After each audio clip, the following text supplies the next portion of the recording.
পবিত্র রবিউল আউয়াল মাস যখন পৃথিবীতে আসে,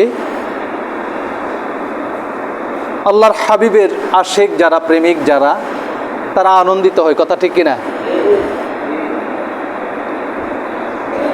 রবিউল আউয়াল মাস আসলে মুনাফিকরা কষ্ট পায়, বেদাত বেদাত চিল্লাচিল্লি করে দাঁত ভেঙে ফেলে। অথচ তারা বৈশাখ মাস, বাংলা নববর্ষের প্রথম বৈশাখ উদযাপন করে, মিছিল করে, আনন্দ উদযাপন করে।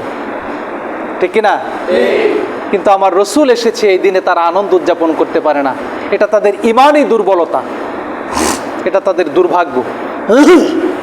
ইমানদার কখনো আমার নবীর আগমনের দিনে ঘরে বসে থাকতে পারে না, কষ্ট পেতে পারে না। কারণ কি?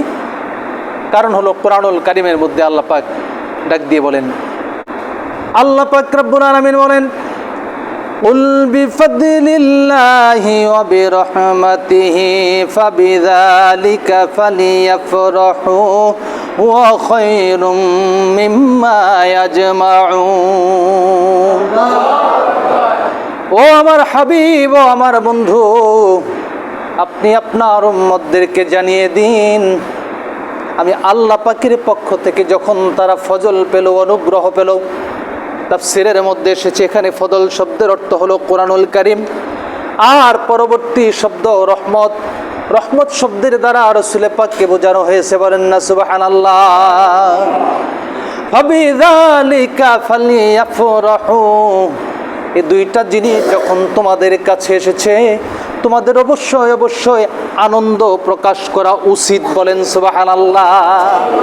তোমাদের উচিত, তোমরা আনন্দ প্রকাশ করবে, বিনোদন প্রকাশ করবে, উৎফুল্ল হবে, উদ্বেলিত হবে। সুবহানাল্লাহি ওয়া বিহামদিহি। এবং শুধু তাই নয়, এই যে রসুলের আগমনে, আমার হাবিবের আগমনের দিনে তোমরা খুশি প্রকাশ করবে, আনন্দিত হবে। এটা কি? হুয়া খায়রুম মিম্মা ইয়াজমাউন। এই উম্মতের কাছে তাদের ধন সম্পদ, পিতা মাতা, সন্তান সন্ততি, দুনিয়ার সমস্ত ইজ্জত সম্মান মান মর্যাদা, ধন দৌলত যা কিছু আছে, সব কিছুর চাইতে নবীর আগমনের দিনে খুশি প্রকাশ করা, খুশি হওয়াটা হলো উত্তম। বলেন না সুবহানাল্লাহ। এই জন্য ইমানদারেরা, মুসলমানেরা 12ই রবিউল আউয়াল আসলে জোসনে জুলুস করে, ঈদে মিলাদুন্নবী পালন করে। আর একদল বেদাত বেদাত বলে গলা ফাটায়। অথচ বাংলাদেশের বিভিন্ন তাদের প্রতিষ্ঠিত মাদ্রাসাগুলোতে শিশু বাচ্চাদেরকে বলৎকার করা হয়, নাউজুবিল্লাহ বলেন। এটা বন্ধ করার জন্য তারা কোনোদিন মিছিল মিটিং করে না। কথা বলেন। বলৎকার বন্ধ করার জন্য, শিশুদের হয়রানি বন্ধ করার জন্য, তাদের প্রতিষ্ঠিত মাদ্রাসার মধ্যে যে কুকর্ম হয়, এটা বন্ধের জন্য তাদের কোনো ভূমিকা নাই। অথচ নবীর আগমনের দিনে, রাসূলুল্লাহর আগমনের দিনে ইমানদারগণ, মুসলমানগণ আনন্দ প্রকাশ করবে, জোসনে জুলুস করবে। এটাকে ঠেকানোর জন্য, বাধা প্রদান করার জন্য বিভিন্ন ধরনের অপচেষ্টা তারা করে। কথা বলেন ঠিক কিনা? তারা ইমানদার হতে পারে না।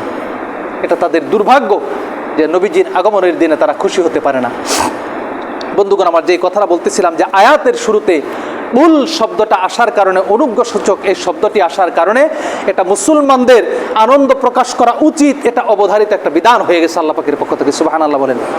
যেমন কালামে পাকের অন্যত্র এসেছে, কুল হুয়াল্লাহু আহাদ। সুবহানাল্লাহ বলেন। আল্লাহ পাক রব্বুল আলামিন বলেন, ও আমার হাবিব, আমার একত্ববাদ সম্পর্কে আপনি ঘোষণা করে দিন। কুল হুয়াল্লাহু আহাদ, ও আমার হাবিব আপনি ঘোষণা করে দিন, আল্লাহ তিনি একক। সুবহানাল্লাহ। আপনি এটা ঘোষণা করে দিন, এটা ইমানদারদের, মুসলমানদের বিশ্বাস করা উচিত যে আমি আল্লাহ একক। সুবহানাল্লাহ। কুল এই শব্দটা আসার কারণে এটা অবধারিত বিধান হয়ে যায়।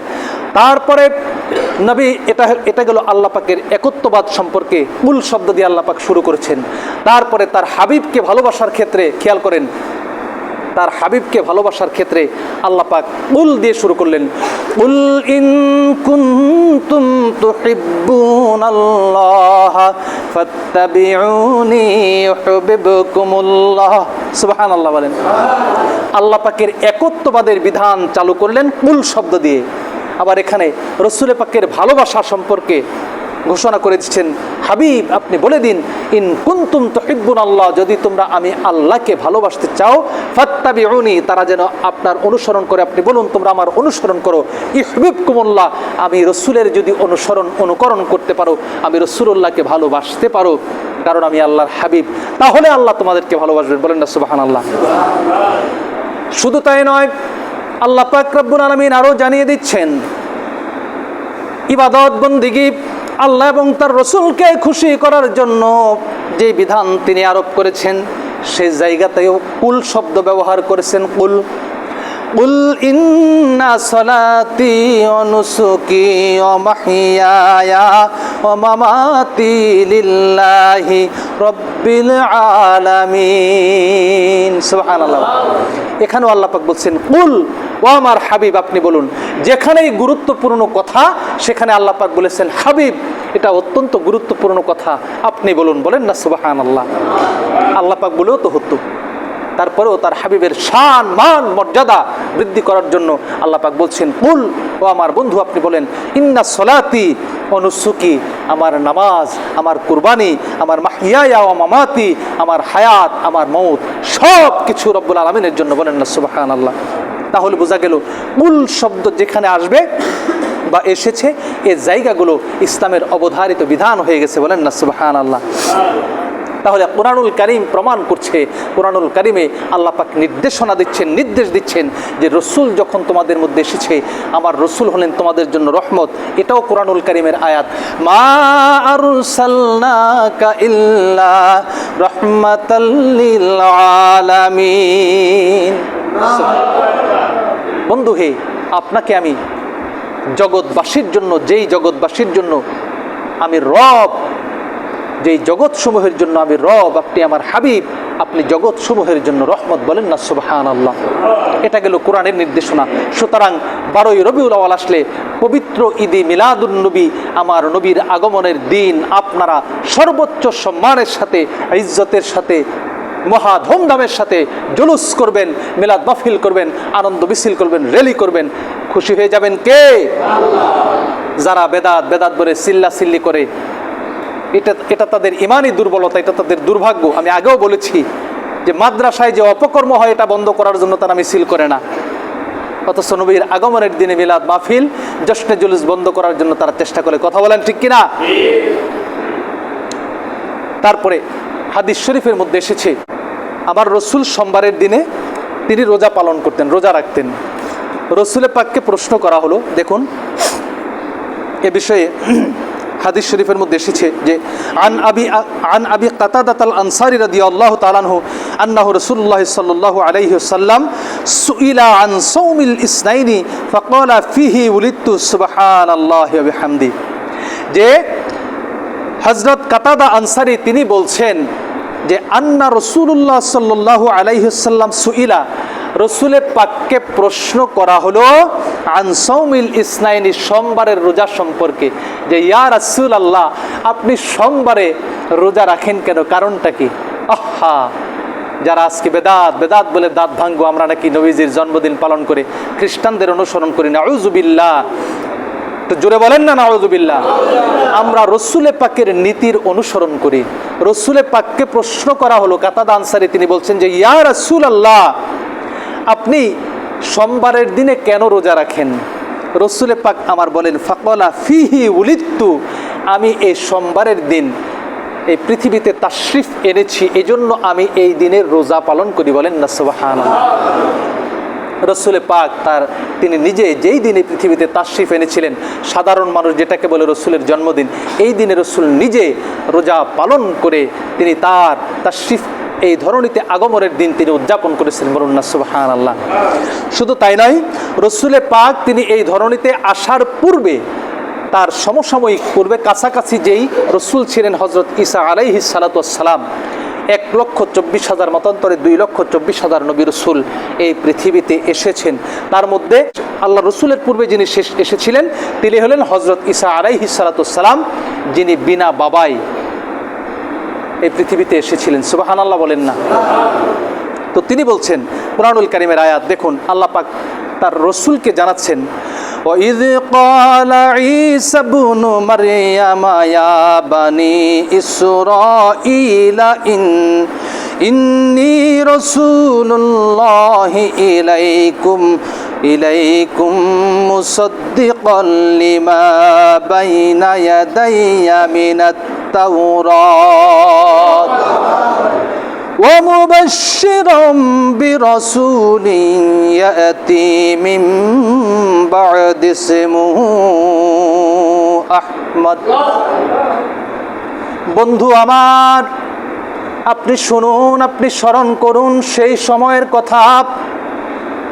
ওয়ালা ঈসা ইবনু মারইয়াম, যখন মরিয়মের ছেলে, মরিয়মের তনয় হযরত ঈসা বনি ইসরাইলকে ডেকে ডেকে বলল, ইয়া বনি ইসরাইল, ও বনি ইসরাইল তোমরা শোনো, ইন্নী রাসূলুল্লাহি ইলাইকুম, নিশ্চয় আমি তোমাদের জন্য প্রেরিত রাসূল। বলেন না সুবহানাল্লাহ। বনি ইসরাইলের লোকেরা রে, তোমরা শোনো, আমি ঈসা তোমাদের জন্য প্রেরিত রাসূল হিসেবে এসেছি। শুধু তাই নয়, আমি রাসূল হিসাবে তোমাদের মধ্যে এসেছি মুসাদ্দিকাল লিমা বাইনা ইয়াদাইয়া মিনাত তাওরাত, আমার পূর্বে হযরত মুসার প্রতি যেই তাওরাত কিতাব অবতীর্ণ হয়েছিল, সেই তাওরাত কিতাব ছিল আল্লাহ পাকের পক্ষ থেকে প্রেরিত কিতাব। সেই তাওরাতের মধ্যে আখিরি নবী সম্পর্কে আলোচনা ছিল। বলেন না সুবহানাল্লাহ। আখিরি নবীর গুণগান সম্পর্কে, আখিরি নবীর উম্মতদের গুণগান করা হয়েছে। শুধু নবীর নয়, আখিরি পয়গম্বরের গুণগান করা হয়েছে, আখিরি পয়গম্বরের উম্মতদেরও গুণগান করা হয়েছে। বলেন না সুবহানাল্লাহ। সেই তাওরাত কিতাব ছিল আল্লাহ পাকের পক্ষ থেকে প্রেরিত সত্য কিতাব। আমি এটার সাক্ষ্য দিচ্ছি, তাওরাত কিতাবের সত্যায়ন করতেছি। শুধু তাই নয়, ওয়া মুবাশশিরাম বিরাসূলিন ইয়াতি মিন বা'দি ইসমুহু আহমদ। সুবহানাল্লাহ বলেন। আমি তোমাদেরকে সুসংবাদ দিচ্ছি, খুশখবর দিচ্ছি, তোমরা শোনো, শোনো, লক্ষ্য করে শোনো। ইয়াতি মিন বা'দি, আমার পরে একজন রাসূল আসবে। মুবাশশিরাম বিরাসূলিন, একজন রাসূলের সুসংবাদ তোমাদেরকে দিচ্ছি, যেই রাসূল আমার পরে তোমাদের মধ্যে আগমন করবে। সুবহানাল্লাহ বলেন। খবর দিচ্ছেন কে? হযরত ঈসা। খবর দিচ্ছেন কে? হযরত ঈসা। অথচ বাঙালি জাতির কত দুর্ভাগ্য, দুর্ভাগ্য আমাদের। বাইতুল মুকাররমের খতিব মালেক সাহেব, আব্দুল মালেক, তিনি বলে, আমি তো কোথাও ঈদে মিলাদুন নবী খুঁজে পাই না। নাউজুবিল্লাহ বলেন না। আফসোস যে বাঙালি জাতির জাতীয় মসজিদে তার মতো একজন ইমাম সরকার নিয়োগ দিয়েছে। এটা জাতির জন্য দুর্ভাগ্য। কোরআন প্রমাণ করে, হাদিস প্রমাণ করে, রাসূলের মৌলুদের কথা, রাসূলের এই পৃথিবীতে যেদিন তাশরিফ এনেছেন, আমরা সাধারণ ভাষায় যাকে জন্মদিন বলি, এই জন্মদিন রাসূলের আগমনের দিনটাকে কোরআন হাদিস প্রমাণ করে এই দিন আনন্দ করার জন্য আল্লাহ পাক নির্দেশ দিচ্ছেন, অথচ আব্দুল মালেক সাহেব খুঁজে পায় না। এটা দুর্ভাগ্য বাঙালি জাতির জন্য। হযরত ঈসা বলতেছে, আমার পরে একজন নবীর সুসংবাদ তোমাদেরকে আমি দিচ্ছি। যেই নবী আসবে, যেই রাসূল আসবে, সেই রাসূলের সুসংবাদ তোমরা গ্রহণ করো। হযরত ঈসা শুধু এতটুকুতেই থেমে গেলেন না, বরং আমার আপনার পেয়ারা নবী, আল্লাহর হাবিব নূর নবী, হায়াতুন নবীর নাম পর্যন্ত হযরত ঈসা তার উম্মতদেরকে বলে দিলেন। বলুন না সুবহানাল্লাহ। এ বনি ইসরাইলের লোকজন, তোমরা শোনো, আমার পরে যে আখিরি নবী আসবে, সেই নবীর নাম কি হবে? শোনো, মিন বা'দি ইসমুহু আহমদ, আমার পরে যেই রাসূল আসবে, সেই রাসূলের নাম হবে আহমদ। বলেন না সুবহানাল্লাহ। আবার রাসূল এই পৃথিবীতে আগমন করার, তাশরিফ আনার পূর্ব থেকেই একদম হযরত আদম থেকে শুরু করে হযরত ঈসা পর্যন্ত সমস্ত নবী রাসূল আমার রাসূলের আগমনের বার্তা দিয়েছেন, মিলাদুন নবীর আলোচনা করেছেন। বলেন না সুবহানাল্লাহ। আর এখন সুন্নি আলেম বলতে কি, আল্লাহর রসুলের প্রেমিক যারা, হুসাইনি মুসলমান যারা, কারবালার ময়দানে এজিদের বিপক্ষে, হুসাইনের পক্ষে, নবীর পরিবারের পক্ষে যারা ছিল, তারা হলো হুসাইনি মুসলমান। আপনি পাক পাঞ্জাতন বিশ্বাস করেন, আপনি হুসাইনি মুসলমান। আপনি আহলে বায়াত বিশ্বাস করেন, আপনি হুসাইনি মুসলমান। আপনি আল্লাহর ওলিদের খানকা, দরবার, মাজার, মুকামগুলোকে, তরিকাকে বিশ্বাস করেন, আপনি হুসাইনি মুসলমান। হুসাইনি মুসলমানদের মধ্যে প্রতিহিংসা থাকে না, তারা উগ্র নয়, উগ্র জনতা তারা নয়, তারা কোনো মসজিদে হামলা করে না। কোনো হুসাইনি মুসলমান কখনো তৌহিদি জনতার নাম দিয়ে নবীর আশেকগণ কোনো উশৃঙ্খলতা বিশৃঙ্খলতা তারা করে না, তারা বিশৃঙ্খল নয়, উশৃঙ্খল নয়। কিন্তু অনেকেই আছে যারা সিরাতুন নবীর নাম দিয়ে, তৌহিদি জনতার নাম দিয়ে আল্লাহর ওলিদের মাজার মুকামগুলো যারা আক্রমণ করে নষ্ট করেছে, অনেকগুলো দরবার ভেঙে দিয়েছে, অনেক মাজার মুকামে আক্রমণ করেছে। আমরা ধিক্কার জানাই, ঘৃণা জানাই তাদের প্রতি। আমি গতকালকে সিলেটের পুণ্যভূমি, আল্লাহর ওলিদের ইজ্জত সম্মান কত দেখুন। আমি গতকালকে সিলেটের পুণ্যভূমি হবিগঞ্জের চুনারুঘাটের মুরারবন্ধ হজরত সৈয়দ শাহ নাসিরউদ্দিন সিপাহসালাহ রহমতুল্লাহ ওনার মাজার শরীফে গিয়েছিলাম। ওনাদেরকে রাদিয়াল্লাহু তাআলা আনহু বললে বেশি ভালো হয়। তো ওইখানে গিয়েছিলাম, আল্লাহর ওলিদের কারামত দেখেন, আমি আলোচনা শেষ করে দিব। আমি পূর্বেই জেনেছি যে ওনার মাজার শরীফটা পূর্ব পশ্চিম, তাই না? তরিকতের লোকজন যারা আছেন তারা গিয়েছেন। ওনার মাজার শরীফ পূর্ব পশ্চিম, সাধারণ মানুষের কবর হয় উত্তর দক্ষিণ। ইতিহাস প্রমাণ করে, লোকমুখে প্রচারিত। কারণ কি ওনার মাজার শরীফটা পূর্ব পশ্চিম হওয়ার কারণ কি? যারা আল্লাহর ওলিদের তরিকা বিশ্বাস করেন, তারা রসুলকে বিশ্বাস করেন, তারা আল্লাহকে বিশ্বাস করেন। কথা বলেন ঠিক কিনা? আর যারা আল্লাহর রসুলের খাস উম্মত, তারাই কেবল ওলি আউলিয়া হতে পারেন। কথা বলেন।